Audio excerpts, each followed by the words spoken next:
Adakah kitab Fadail Amal yang digunakan oleh jemaah tabligh sesat? Dan adakah jemaah tabligh ajaran sesat terbesar di dunia? Sebab ada 2-3 orang menyatakan mereka itu sesat. Tuan-tuan, kita tidak mudah melabelkan orang Islam itu sesat. Hanya kerana kita berbeza pendapat, cara, kekhilafan. Cuma kita katakan bahawa pada sebahagian daripada, kita tak kata semua, sebahagian yang mereka baca kitab Fadail A'mal seolah-olah kitab itu sahaja, tak ada kitab lain. Sehingga mereka tidak cenderung untuk membaca kitab hadis-hadis yang lain, Bukhari, Muslim dan lain, tidak cenderung. Tuan-tuan lihat, purata kalangan mereka nak baca kitab ni je. Seolah-olah kitab lain tidak ada nilai, tidak ada kemuliaan. Apatah lagi kitab-kitab fake, apatah lagi kitab-kitab tauhid, tak ada. Maka kesilapannya di situ. Ia mewujudkan kepahaman yang mungkin bersifat skop tertentu, yang bersifat terpencil, kepahaman yang bersifat juz'i, bukan menyeluruh.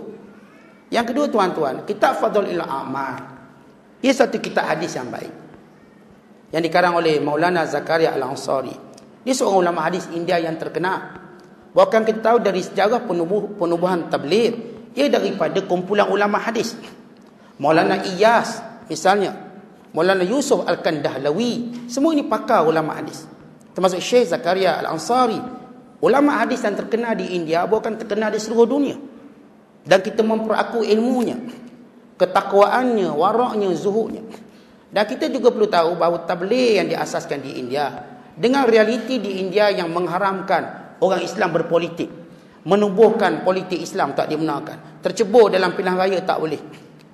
Maka orang Islam di sana, setelah mereka melalui suasana zaman yang panjang, semenjak zaman Inggeris menawan India dan cuba untuk mengurangkan peratusan orang Islam di India dan menaja ajaran sesat Qadiani di India untuk melemahkan orang Islam oleh Ghulam Mirza Ahmad Qadiani, maka ulama Islam berperang dengan mereka. Syekh Anwar Al-Kashmiri pernah memimpin kumpulan tentera Islam untuk apa? Menghadapi kristianisasi Qadiani. Ulama-ulama di India, mereka mengalami zaman yang cukup panjang sehingga akhirnya setengah mereka berkata, kami akan gunakan cara tabligh. Kami melihat ibu kepada masalah mesti orang Islam solat dahulu, kerana kelemahan yang berlaku pada umat Islam di India. Maka ia satu solusi di India. Ia suasana realiti politik di India, di mana umat Islam disekat. Dan tuan-tuan tahu, apabila parti-parti Hindu ortodok yang mula mempengaruhi pemerintahan India, sehingga keluar suatu qara, pandangan pendapat mereka bahawa orang Islam hanya boleh punya seorang anak, tidak boleh 2 orang anak. Kerana mereka takut satu hari nanti orang Islam India makin banyak. Kerana orang Islam di India tidak, kita tahu India ni tuan-tuan, kalau India dengan China berbezanya apa? China mengamalkan tahdid nasab, mengamalkan apa ni, kita katakan pengecilan kelahiran. Dia sekat kelahiran. India tidak. India banyak lagi kabilah-kabilah dia yang kahwin dalam usia bayi, dalam usia kandungan. Dalam kandung dah kahwin, kandungan. Dan para ulama Islam membincangkan isu berkahwin dalam kandungan. Kalau belum diketahui jantina, tidak sah perkahwinan. Kalau dia ketahui jantina, sah perkahwinan. Dia tak tahu lelaki perempuan nak kahwin dengan siapa. Tiba kita kahwin-kahwin sama-sama jantan, dia kena sah jantina. Ulama bincang isu. Saya sedang tahqiq semak satu kitab, lebih kurang 668 muka surat. Saya baru sampai muka surat 401 untuk cek, iaitu hukum fiqh yang berkait dengan perkahwinan, dan antara dibincangkan perkahwinan dalam perut. Dibincangkan oleh ulama. Sebab benda ni dibuat dalam budaya masyarakat India. Bahkan kadang-kadang mereka kahwin dengan anjing untuk buang sial dan sebagainya. Banyak, dia budaya cukup banyak. Maka bila tuan-tuan lihat, bila parti Hindu memerintah di India, mereka bersifat keras pada orang Islam dengan runtuhnya Masjid Babri dan sebagainya. Maka dalam suasana di India, umat Islam melihat cara yang paling terbaik, mereka bergerak melalui tabligh. Tapi itu realiti di India. Ia berbeza pula realiti di negara lain. Seorang antara ketua gerakan Islam, Syekh marhum Abu Hasan Ali An-Nadwi, dia pernah terlibat dengan tabligh, menyampaikan, buat bayang dan sebagainya. Sehingga dia melihat perlunya ada suatu kepahaman politik. Mungkin Maulana Iyas pada ketika itu melihat dengan orang Islam terjebak dengan politik, membahayakan nyawa mereka kerana sistem Inggeris yang cukup kejam terhadap setiap politik Islam. Tapi zaman ini mula berubah.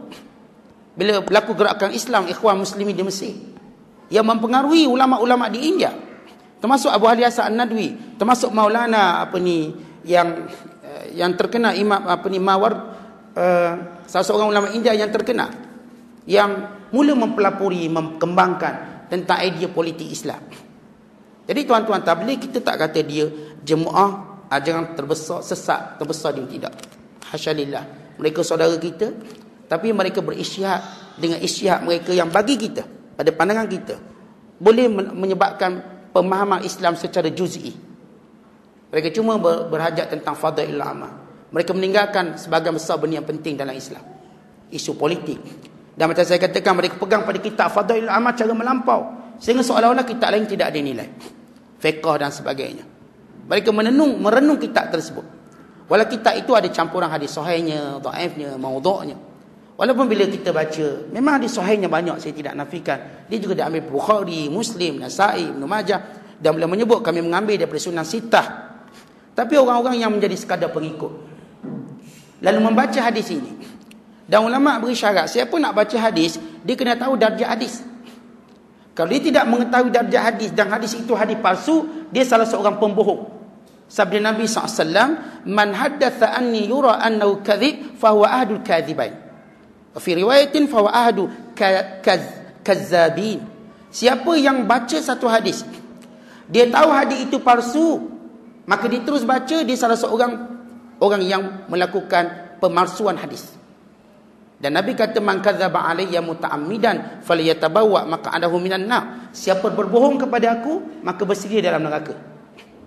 Itu secara umumnya tuan-tuan, kita katakan tabligh tak ada masalah sebenarnya di kalangan pimpinan ulama-ulama mereka, khususnya di India.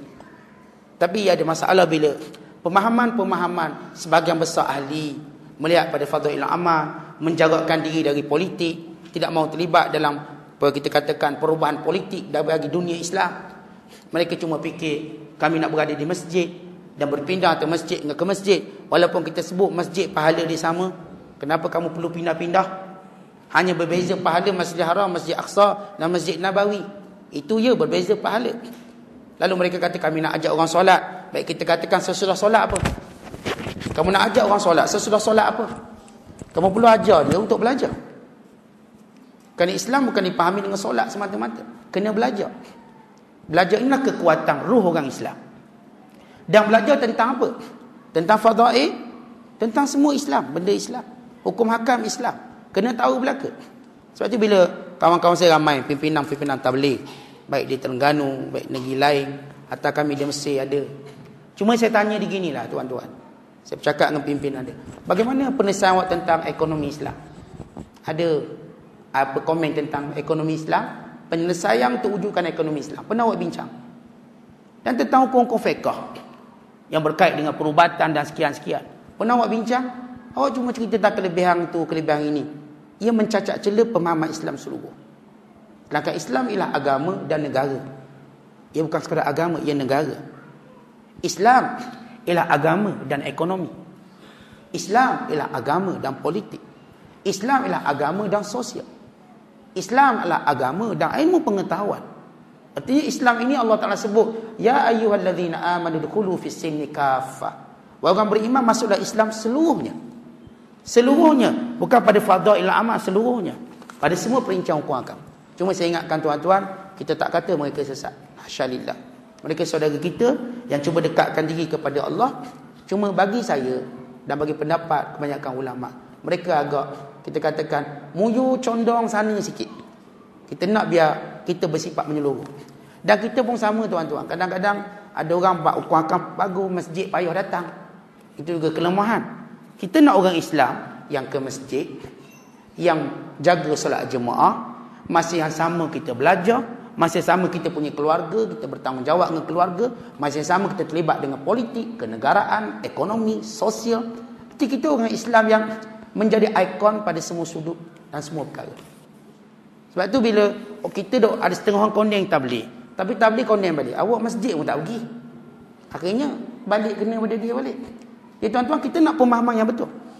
Tabligh dalam bab masjid bagus, kita katakan bagus dari sudut dia punya istiqamahnya. Tapi kalau tuan-tuan faham Islam, tuan-tuan tak perlu masuk tabligh untuk duduk dekat dengan masjid. Saya tidak perlu jadi tabligh untuk saya istiqamah di masjid, di surau, untuk solat berjemaah. Saya tidak perlu jadi tabligh, saya perlu faham Islam tu apa. Maka bila saya faham Islam, seorang tu jadi peniaga ke, korporat ke, GM ke, waktu solat dia akan solat. Itu pemahaman yang kita katakan benar. Bukan pemahaman bila tuan-tuan masuk kumpulan tu baru tuan-tuan faham. Kalau tuan-tuan tak masuk, tak faham Islam tu apa. Tidak. Kita memahami Islam dengan ilmu, bukan dengan label kumpulan atau sebagainya. Maka sebab itu orang nampak ia Islam. Kadang-kadang tuan-tuan bila kita pakai jubah, saya pergi balai polis, cik tabligh ke? Terus tabligh bagi kita. Sebab dia dah tengok label begitu. Bila kita pergi balai polis dengan janggut begini, dia kata tabligh. Sebab nampak macam tu. Cuma saya kata tabligh serban ekor dua, saya satu je. Dia nak kata tabligh. Pok saudara saya pun tabligh, cerita bla bla bla bla. Dia mula melihat dari sudut image. Walau tuan-tuan, ia patut dilaksuk kepahaman Islam. Ke masjid bukan isu tabligh, ke masjid ialah tanggungjawab kita orang Islam. Artinya tak perlu ada label macam tu.